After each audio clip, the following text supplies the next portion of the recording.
Hello and welcome to this week's episode of the Parenting Tools podcast. My name is Jason. Mikiyama Jordan. What language was that? I think it was Italian. Nice. This is the podcast where myself and Jason talk about our lives as dads and we rue the Suzuki Swift sports of old. Strap in. I still don't know what that car is.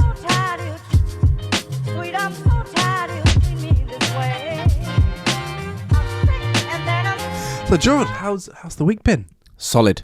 Solid week? A very Ooh. solid week. That's very opposite to my week. I know where this is going. Ooh. So you had a loose week.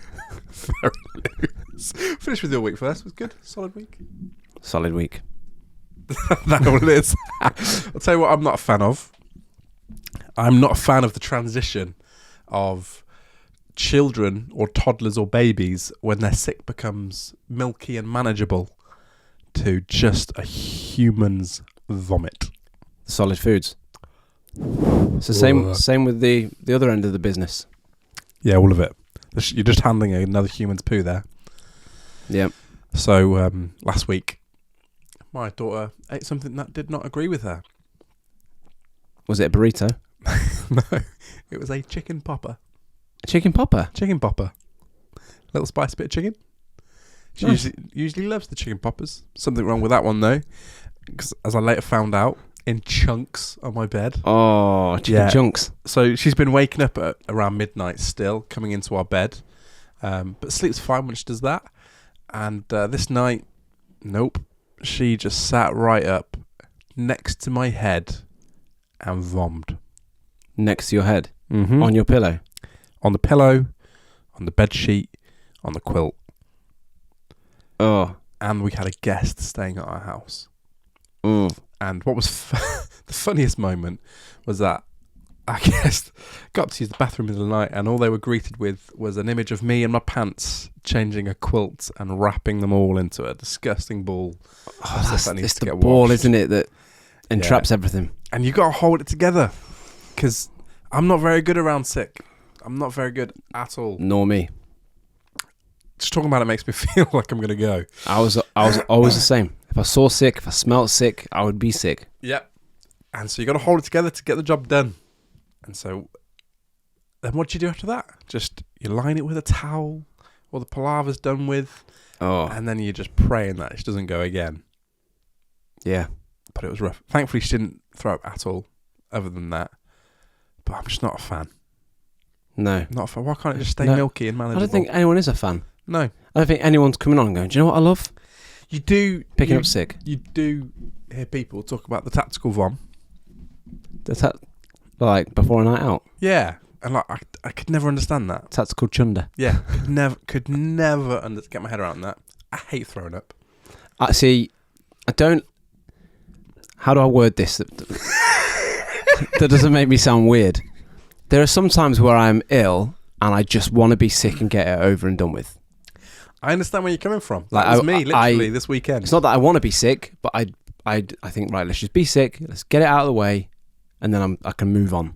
For me, it would be a last resort. Really? Honestly, I hate it so much. Yeah, I think it's getting worse as well. Like, the more I'm putting it off. Not like I just need to throw up all the time. But it's just, I can't stand it. But yeah, not a fan of that. No.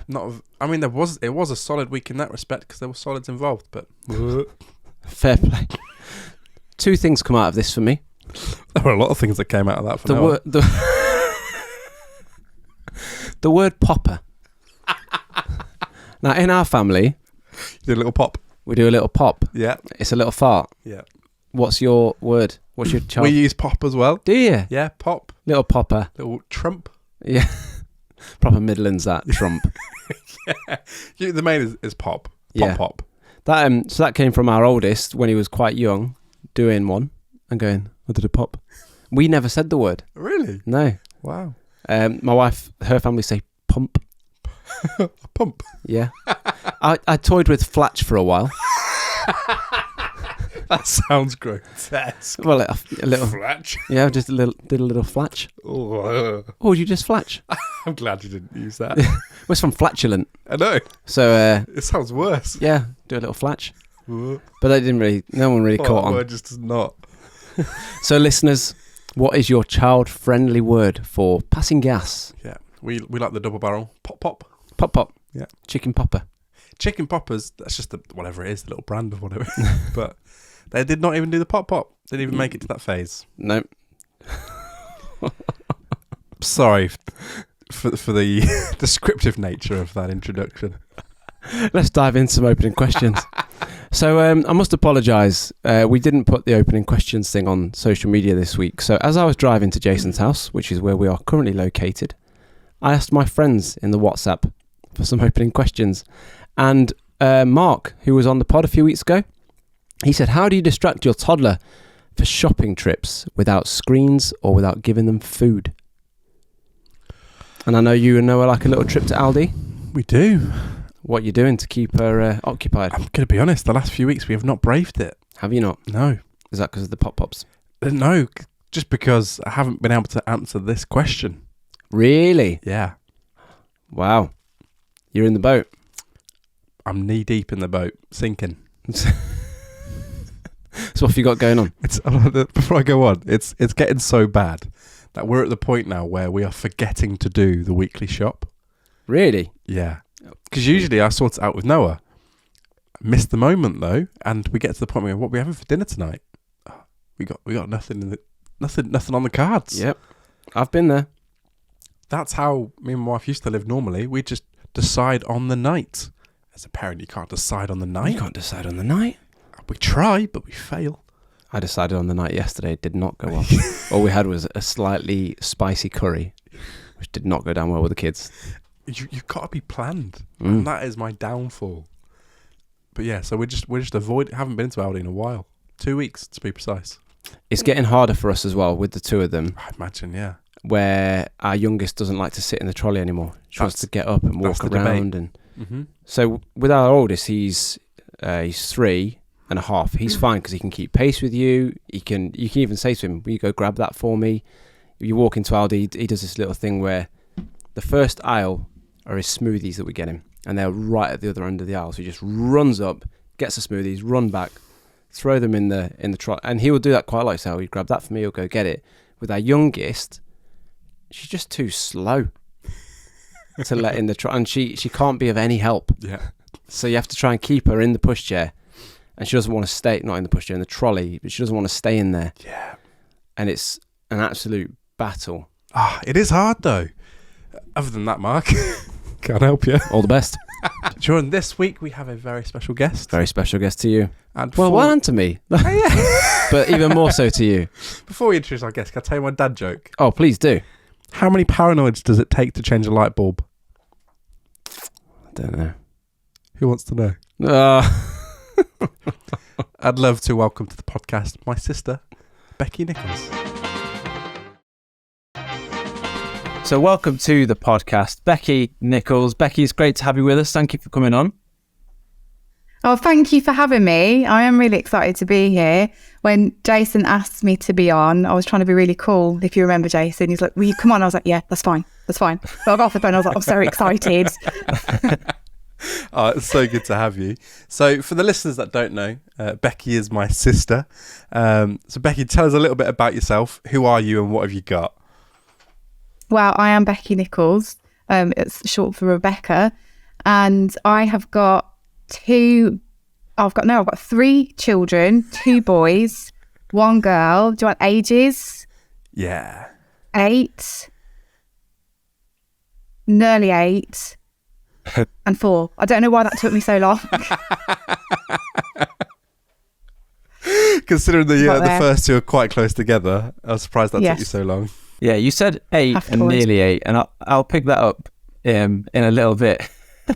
Before we dive into the questions about parenting, I want to know what Jason was like growing up with and how you guys got on. I have fond memories of us getting on, and if I think about it, I think about almost 2 different stages. So there was young Jason and Beki, where I think I'm the older sister, so I think I sort of led a lot of the gaming. When I say gaming, I don't mean on computer, I mean role play. Like we would play schools, we'd play house, and I think that was all probably my kind of motivated want to play games. I do remember like getting your head stuck in it's sort of my doll's clothes before Jason. I don't know if you remember that, and Mom being really, really cross. But I think that was us getting on. I don't think you ever seemed to mind, so you really did tolerate me. But then I think there was a bit of a shift as we got a bit older and when we were teenagers and we were more like friends. I remember distinctly being friends. I think when our parents relocated, and we have an older brother and he was old enough to not relocate with us. So when we relocated, went to new schools, we only kind of had each other and we were kind of going through that experience together. And I remember really being mates growing up. And yeah, I think we got on, didn't we? Yeah. I remember playing Crash Bandicoot together, taking it in turns. Yes. And do you remember you would pretend to be off? Yeah. I was going to say this. One of us would maybe try and get off school, but the other knew going to school, you're going to complete a level without me. And it made us really cross. But I remember playing Crash Bandicoot. And I remember recently trying to push Crash Bandicoot on my kids and they're not having any of it. And I don't understand why they're not into it. But that was probably just for us. And did you play Crash Bash? Oh, yeah. Yeah. bread and butter growing up in the 90s, wasn't it? Amazing. So we mentioned it very early on, but Bex, you've had your first two children were very close together. Can you describe, listeners, how close are they in age and what was that like? So my two oldest sons are 10 months apart in age. What? And that's, I think we call that Irish twins when there's two children born within the same year. I don't think we could have got it any closer. So I went into my, the 6-week check. Do they still have that 6-week check that you go in for after you've had a baby? Do you guys, did you have that? Did you not have a 6-week check after you had a baby? We were in COVID second time round, so we everything went out the window. Okay, you would have back in my day, you would have a 6-week check. I went into my 6-week check already pregnant, but didn't know, and neither did the doctor at the time, and I just got then discharged and whatever. But I think it was about maybe, I don't know how far along I was at the time, but when I found out I was pregnant and I went to the doctor, when I went for the 3-month scan, I walked in going, I don't think I'm pregnant. I think it's leftover hormones that are showing up on the pregnancy test. And they went, okay, well, let's just go and have a look and see if there's a baby in there. And they're like, yeah, no, there's definitely a baby in there. So for the whole 3 months of the pregnancy, we were like, why are my hormones still acting like they're pregnant? Because it was just so close. But yeah, I had a baby and I was pregnant. And it felt like miraculous, but it was crazy. And for a long time, we didn't really believe it was happening, and then it happened. So yeah, it was mad. But they're close in age, and they're wonderful. But it was crazy. It was really crazy. Gosh, I remember because obviously, the oldest one was 10 months old. And then you've got a newborn in the house as well. And that's just, I remember it being carnage. Amazing, but absolute carnage. And now having my own child, I can't imagine having to juggle all of that. I don't know how you did it. Absolute madness. Because it's not even like the twins where they're in a similar routine. Same routine, like 10 months makes a big difference, especially when they're there's that a lot young. of development that happens there. And I don't know. I think I might look back on it now with, only remembering like the tranquil bits. But I think I remember trying to get them to nap at the same time. And when they did, it was so glorious. But yeah, it was definitely a learning curve. And I think it was good because didn't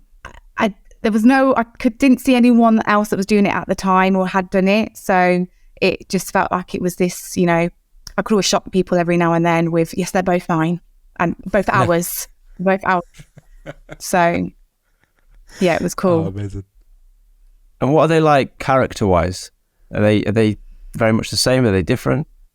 They're completely opposite, and that was what was really shocking, because I just assumed they would be so similar. I just assumed it would be the same thing. And obviously, having a second child, like you'll know, Jordan, it's the first time that you learn, oh, this child's going to be different to your other child. But they are very, very like polar opposite. So I've got one that's very sensitive and quiet and very posh. I don't know how that happens. And then the other is like wild and loud and speaks fast and not as posh. They're very, very opposite, and it's lovely. And at the moment they're in the same class at school, and so I don't know whether you would put that they look different as well. Same class. Is that because they're in the same school year, or are they in a class that's got the 2 years together? Yeah, it's got the 2 years together. So they've missed the I don't know what it is in school where they've missed the time of day where they wouldn't be in the same class. So that was quite nice for them. But they're in a village school now where they've joined, there's 2 classes to 2 year groups to 1 class. So they're in the same class at the moment. And do they like that? I don't think they mind it. I'm not sure, because I'm not there at school. So it's hard to work out what's going on. But they, I think they have different friendship groups, and sometimes they have different work as well because they're different years. And I think that their teacher is brilliant, and the teacher that they have does very much treat them as individuals and kind of make sure they get their own space. So that's really nice. So yeah, I think it's good. Brilliant. So 7 and 8 and 4, obviously not in that order. Obviously your kids are older than our your kids are older than our kids. What were like some of the challenges, like as they get older, as they stop becoming toddlers, as their children starting school, all that sort of stuff? Are there any particular challenges that stand out? I think as they've got older, the challenges have been kind of like the different language that they speak. So when I talk about different language, it's I don't understand the Pokemon language and the Minecraft language, and it is like a whole language. They'll sit and talk to me, and I'm like, I don't know those 5 words that you just said. Like, I don't know what an Ender Dragon is. And then when they try and explain it, it then brings up all these other words. I don't understand. And what is the craziest thing is I don't understand how they've learned it in such a fast pace that I can't keep up. I really can't keep up with them. And so kind of going into the whole gaming, internet, media culture that we have now, I feel so out of control and kind of removed from it as well. So that's kind of serious scary, but then it's kind of funny scary that they have all this whole love language going on that they seem to really enjoy, and it makes them really happy. But I think that's probably one of my challenges. It's nice for them, but as a mom, I can't keep up, so I can't keep always interested. Like I just, sometimes I have to stop and be like, I need to just have a little rest now from talking about, wind and earth powers. I don't know if you're well versed in Pokemon. different kind of world. I think what's so fascinating is like what you said. It's how quickly they pick up stuff. And it's not just like a basic level. It'll be like a week go by and they've learnt this whole intricate system of the game and all like the lore behind it all, and there's no way for you to catch up in the same space of time because their brains are just still like sponges. It is. But we say that, but then they can't remember to, I don't know, phonics all the time or whatever. So it's or all their spellings. So it demonstrates that they can retain information and they can learn things and they can learn a different language, but just obviously the English language comes second, and Minecraft language, I don't even know if they have a terminology for the language, but it comes first. So that's really interesting. But they just love it, and I can't get what I find hard is I can't get passionate about it, and then I feel a bit guilty sometimes that I can't get passionate about it with them. So yeah. But you do have a 4-year-old, so very much still in that not Minecraft world. So you've still got a little bit you can cling on to. I don't know, because I feel like she even picked up screens a bit quicker. So she kind of speaks Baby Shark and in do-do-do-do-dos. It's just got earlier in our family. I imagine that's one of the things of going from 2 to 3 as well. Of just the can't. Honestly, my brain actually can't function thinking about having 3 kids in the house. Like, we're barely surviving with 1. What are some of the things that we could look forward to? Obviously, Noah is 2 and a bit. Luca's 3. Mila's 1. 1. The 3.5 and 1.5. Yeah. I thought Luca was older. He looks older. It's just he's just got an old voice. Okay. An old voice. He can project. He can project beyond his years. Oh, Daddy. What are some of the things that we've got to look forward to, Bex, in your opinion? Like, again, as they get older, like 5, 6, 7, 8. Like, what are some of the best moments of older kids? They're funny, but then I think they do funny stuff like that when they're little as well. But they're more intentionally funny, I think, as they get older. But with, school's a great thing, and it's when they start going to school, they do start learning things that are beyond you, and that's really exciting. And someone else teaches them that stuff. But even as they start reception and things like that, I mean, it was being said in one of your previous episodes with Jen, who's the head teacher, the basic life skills that they start to do themselves, like putting their own shoes on. Like, my daughter put her own coat on. I didn't even know she could put her own coat on. I was still doing it for her at home. But we went to school and they were like, no, let me show you. She did this whole, like, laid it out, whipped it over her head, and then did this twirl. And I was like, I had no idea my child could do that. And it seems like a really simple thing, but putting her coat on saves us so much more faff at home.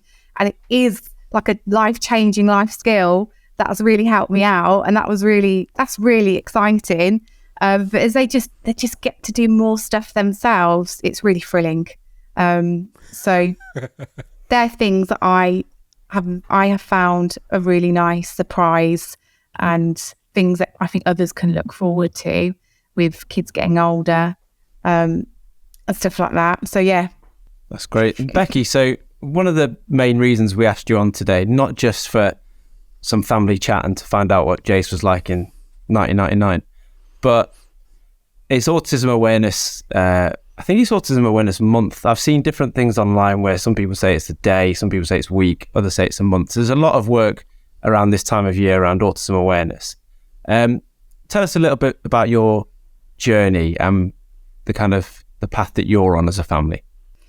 Sure. So I feel like I'm very, very, and I'm very new to autism awareness, or really getting to grips with the terminology and what autism is and what it means. But we recently, a couple of months ago, got a diagnosis for our youngest little girl, who is 4, that she is autistic and quite possibly ADHD as well. I think just because she's a little bit young, and they want to review the ADHD part. But when it was said, we were like, oh, that makes so much sense. So we've been on quite a journey before that. There's quite a journey that happens before diagnosis with children that potentially have got autism or some sort of neurodiversity. And it's been about, I think, before, from the moment we saw a health visitor who made a referral for our daughter, there was then like an 18-month gap between then seeing a consultant who confirmed what 18 months ago the health visitor had said, this is potentially something that could be something that your daughter might have. So there's been this whole in-between season of kind of walking that path or not really walking that path, going, she might be autistic, she might not have it. And so that's been a really weird journey. And in some ways, it's only since having the diagnosis that we've kind of confirmed, no, yes, this is the path that she is on, and therefore as a family we are on. And so it still very much feels like it's a new way of life for us. But really, we have been in it for a bit of a long time. So we first started to see, I think, the signs probably around the age of 2.5. So it was quite early for us. But yeah, and it's been a time of really learning a lot of stuff as well. And there's been lots of emotions. I've just been amazed by kind of having my eyes open to this whole different world, so to speak. Wow. So you say that you started to see signs when she was like 2.5? Yes. Right. Yes. And she's 4 now. What were those things that you started to kind of notice and think, oh, there might be something different here? Yeah. And was it hard to kind of get the balance between might be something different, or there's just the balance between kids are just different to one another? Yes. Yeah. I think that's the question that I was asking for a long time. I mean, probably right up until diagnosis, that was the question that I was asking myself. And actually, though there were signs around 2.5 or whatever, it wasn't. I don't think I was the one that identified it first. It was more, I saw some signs, but I didn't really see them. And I'm saying that having had already 2 children, but I don't know about you, but I got amnesia after having every child. Like, I would forget all the milestones and what they were supposed to be doing at what time. By the time I'd had gave birth to my third child, I forgot completely that you had to burp children. So it wasn't until I woke up in the night one night, I went, I forgot we were supposed to do this. I don't know whether my brain just cancelled it out because it was something that used to scare me. I'm going to be so tired, not only do I have to feed them, I need to make sure they're not uncomfortable, not fall asleep before burping them. So my brain just got rid of that fact. So when I had my third child and there were these different signs, I saw it, I didn't really see it. And I kind of thought, oh, that's just her. And I can't really remember if the boys did that. And we kind of just went through the motions. And also we were in lockdown as well. So I didn't really verbally or consciously identify it first. It was other people around me. And it was just kind of off the cuff being at a toddler group, because this was before she was in any sort of official, daycare, nursery, things like that. I was just at a local toddler group, and one of the moms had made a comment, and it wasn't a bad comment. They were bold, but I remember it being a moment that when, oh, someone has seen something that I have seen but I haven't really seen. And it took me a while, I think, to catch up with what other people were seeing around me, but not necessarily knowing if to vocalise it or not. And I'm really actually grateful for that particular mom that had said something, and she probably still to this day doesn't understand the impact it had. It wasn't necessarily easy to receive, but it did create a bit of a shock system in my life of going, there's something here.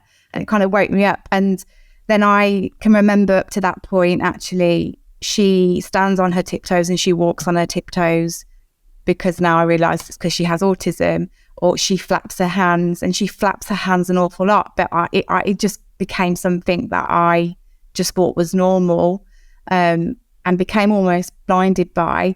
And she would also do things like she just wasn't developing in her speech and language. And she was getting older and older, and I still wasn't really. I just kept thinking, well, it's COVID. She hasn't been around lots of people. She hasn't had the opportunity. And that's probably the case for some people as well. The pandemic did create some delays in speech and language, but the ways that she would communicate, and because she could communicate with me through other ways, that also made me not notice that she was having communication problems or just communicating differently. So she would communicate by, if she wanted something, she would just throw it at me. So if she wanted a drink, she'd throw a bottle at me. If she wanted crisps, she'd throw it at me. If she wanted the TV, she'd throw it at us. Or as she got stronger and bigger, she'd start to grab our hands and start taking us to everything she wanted or whatever she was trying to communicate. And after a while, that started to get exhausting. And then I realised this wasn't a phase and it wasn't going away. And as I was getting more tired, we were realising there was probably some more to this. So they were just some of the initial first signs. And that's when we went to see a health visitor. And still going to that health visitor, I was wanting the health visitor to give us a reason why we were finding parenting so tiring. But at the same time, I wanted her to say this is completely normal. To which she didn't. She did say there are some red flags here. And at that point, she was so great. She looked at me and she went, "Beki, are you all right?" And to which I went, "No." And I started to cry. She was just so brilliant. And she went, "It's completely normal how you're feeling." And she sat and she filled out that referral for us. And then there was this long gap for 18 months before I got a surprising phone call that the consultant was ready to see her. So that was just some of the first early signs. So what are the things, Beki, so you mentioned, walking on your tiptoes and flapping hands and things. One thing that I've noticed online when I'm seeing kind of Instagram and TikTok accounts share things like autism awareness, this is what my child does, these are the flags. I see a lot of comments of people saying, all toddlers do this. Was there like a particular thing, or like you said, the time frame that made you think, actually, this isn't normal toddler behavior, there's more at play? I think the whole time between a referral to see a consultant to then seeing a consultant and having a diagnosis, I think that whole time, and I hadn't realised this until I was given a diagnosis, because this whole time I was telling people she might have autism, she's waiting on a list to get a diagnosis, and I thought I'd kind of realised she does have something different about her. But until I had the diagnosis, I was really surprised that I came to the understanding that I was in denial, and I actually thought there's some part of me that was going to go to the consultant and they were going to say that this is all normal behaviour that all children do, or lots of children do. So I think it was only at that point that I got confirmation that I fully kind of settled in my head and mind and heart that this isn't normal, what is classed as normal behaviour for all children. So, and I was really shocked that I hadn't really come to that realisation when I thought I had. So I think it's a real hard one to know, is this neurodiversity or is it not? Because all children are so different and the spectrum is really large. For sure. And how has that impacted her at school and things like that? What does education look like for her now? So at the moment, she's not in reception quite yet. She's in nursery, but she's in a reception setting because the classes are shared where we are in school. And it's become more apparent that she will need one-to-one support and some capacity, ideally as much one-to-one support that she can get. But it will really depend on what funds that the school can be allocated to give her that support. So she's in a school setting now, in a classroom with children, lots of children, and there's one teacher and there's one TA. But because she needs more support, that TA has to give her attention to our little girl in the time that she's there in the morning for her nursery sessions. And it really resonated when I was listening to your podcast with Jen Alford, because when she was describing what she is seeing in the school setting as a head teacher, where the classrooms have never been, so full of so many needs and so much neurodiversity within the classroom, yet the funds have been so tight. And even with that, since the pandemic, there's children that aren't maybe necessarily neurodiverse, but they are struggling to regulate their emotions after the pandemic. So there's just so much need, funds are so tight. And when she was saying that, it really resonated with me. That someone was articulating what I as a parent am feeling and is experiencing in the school setting from the other side. And so I have so much respect for teachers in schools, and I love our school. But they do have so little support at the moment, or not the support that I know they wish they could give. But IDA's teachers are so wonderful, but there are just two of them in the classroom looking after all of them at the moment. And they're just trying to do their best. But it is, I think, times are hard at the moment, and particularly hard for families who have got additional needs, kids that don't necessarily need to be in specialist school, that are able to be in mainstream, but just need the extra funding for that extra support. God, it's so tough, and like there's just so many like different facets to it, isn't there? Do you think it was helpful when she started going to school? Was that any different to the boys going to school? Was that more helpful, less helpful? I think it's always helpful when all children go to school. What are you going to say? That's it.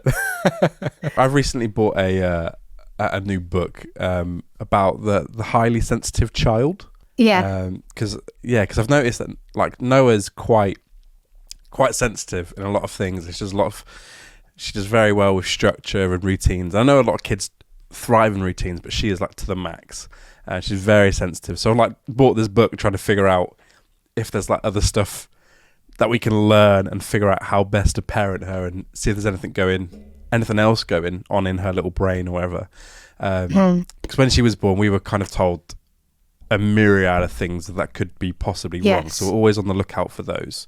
But what sort of, do you have any advice for parents who are maybe starting the journey, or potentially thinking about starting that, like pursuing that journey with autism? And by that I mean looking to get help or anything like that. Do you have any advice for those parents? I think I started by reading books about sensitivity as well, just trying to work out, is this a sensitivity thing? Is it any more? It is definitely a journey, isn't it? I think my advice for parents, maybe for parents that have maybe recently had an autistic diagnosis, or that it seems pretty obvious even without the diagnosis that their child might have autism or ADHD or something, or sensory needs. It's okay to really give yourself space when you're in the early stages of it, to learn, to come to terms with what's going on. And in fact, on the NHS website, it does say after receiving a diagnosis, give yourself space to just let it sink in, because reality is like maybe that there's been a shift in what your expectations were going to be for your child, and there's a massive sense of unknown as well, because you know your life, what the kind of what you assume life will be like as your child grows up, but now throwing in all this other stuff kind of throws a spanner in it, and it's just a little bit unknown, and that can be overwhelming. And I think for me, I just felt a bit of a sense of lack of control, of just the unknown, not knowing how to support my own daughter or how to parent her in a way that wasn't going to make it worse for her. So I think just being able to give yourself space, because if you don't give yourself space, you won't be able to give yourself the emotional space to just come to terms with it. And then when you've got a bit of breathing space, you can then start to do the work of educating yourself. And that takes time as well. And it takes time to start to understand all the things that come. I call it, in the beginning, there was a lot of autism admin to be done. Lots of things to explore, lots of different people to talk to, lots of websites to look at, lots of books to read, and that can all be overwhelming. So just trying to give yourself space and take it one step at a time. And yeah, kind of letting yourself also be sad initially as well, because it does change. But for me, it's changed my life, and it's not necessarily, it's changed my life for the better in so many ways, but change is also hard. And I think not feeling guilty, that it's okay to go, I feel a bit overwhelmed, and there's an element of sadness.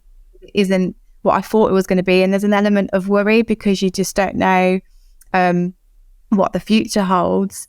But I think to encourage anyone that may be listening, there will come a time where you feel a little bit more back in control, because you'll find that as time goes on, you do know your child more than you think, and a diagnosis of autism or ADHD won't change that, and you're going to only get better and knowing and more confident in knowing what your child needs as time goes on.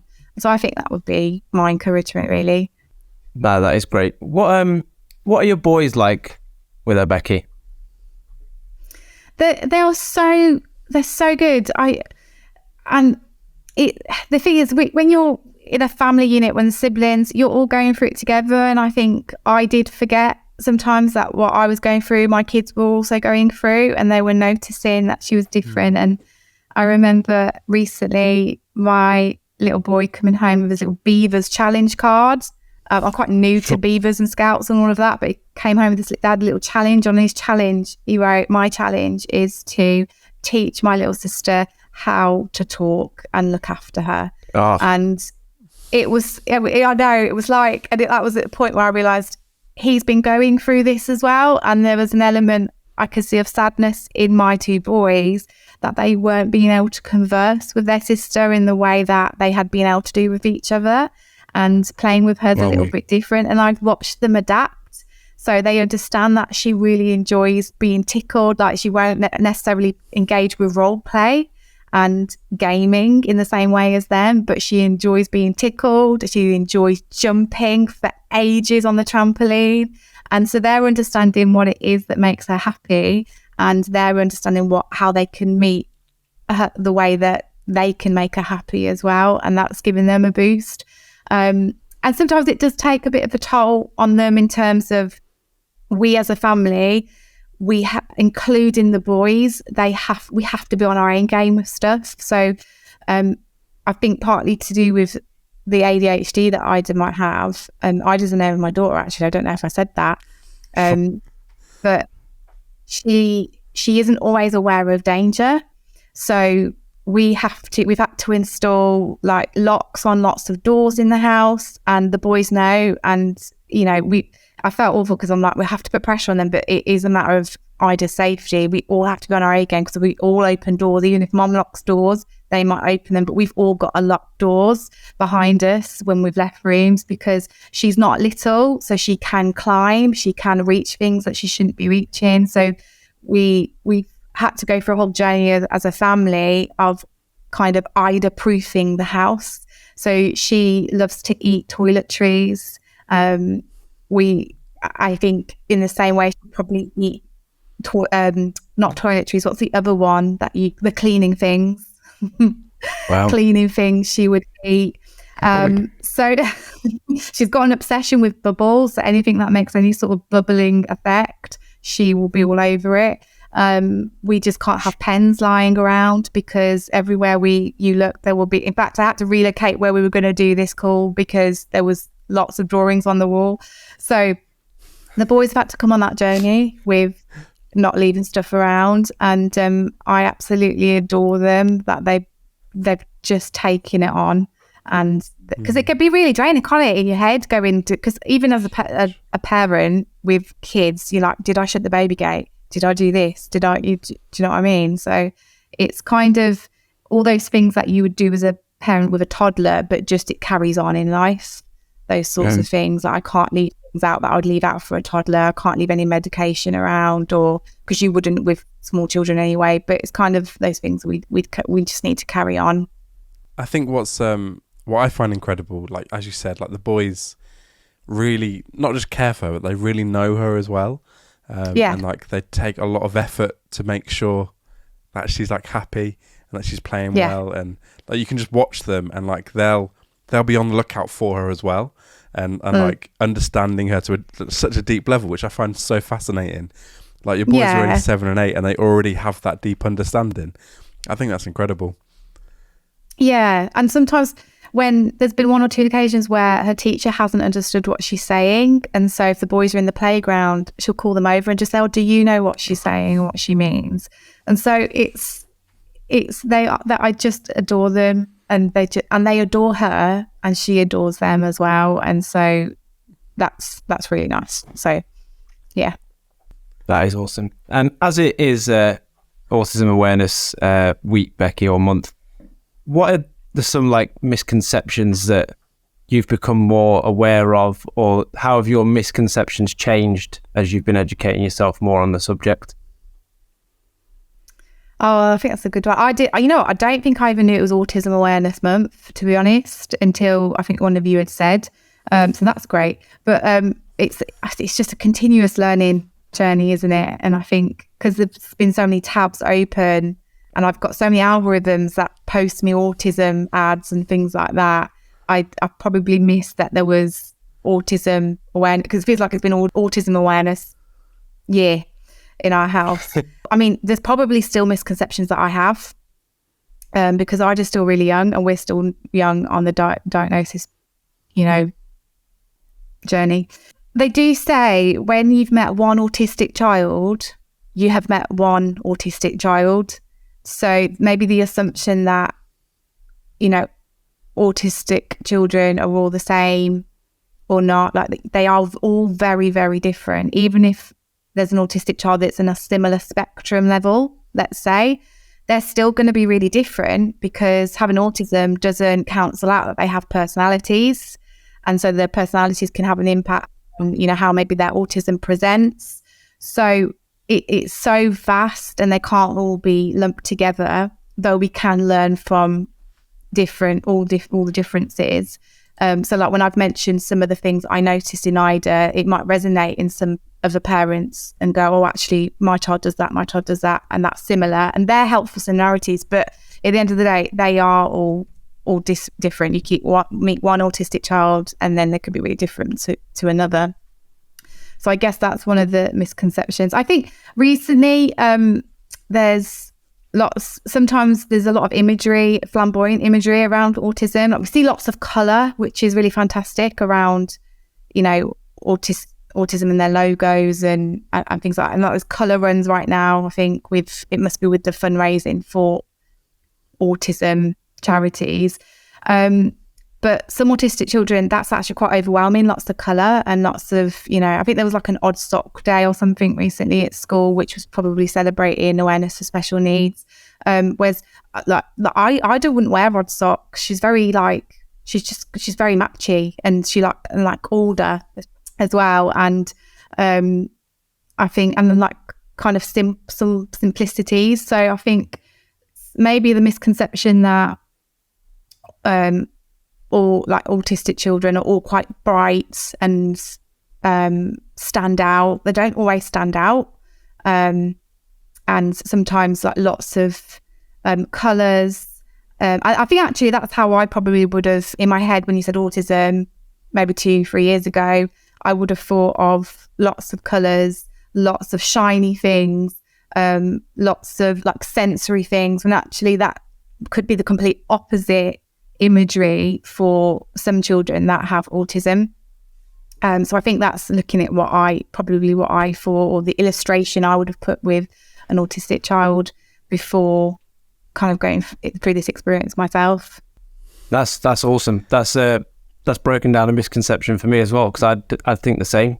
Sensory stuff, sensory play, lots of noise, lots of textures.